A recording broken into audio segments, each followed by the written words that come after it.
Good morning guys! Ito na naman tayo, nagluto na naman tayo ng tinulang manok. Lagay na natin si malunggay. Yan, kasi luto na siya guys.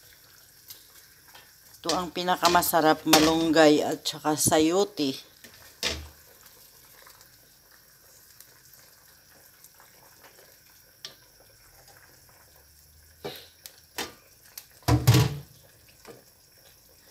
Kailangan sa malunggay guys, ano lang siya, 2 kulo.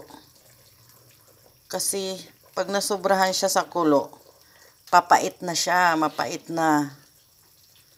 Kailangan 2 kulo lang or 3 kulo. Kasi pag sumobra yan sa kulo, mapait na siya.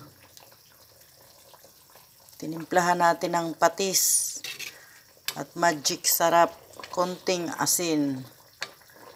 Yan guys, yan ang aming lunch ngayon. Magti-12 na kasi. Yan.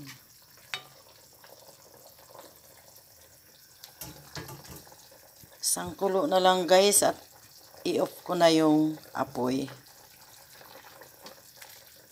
Kung sa tingin nyo guys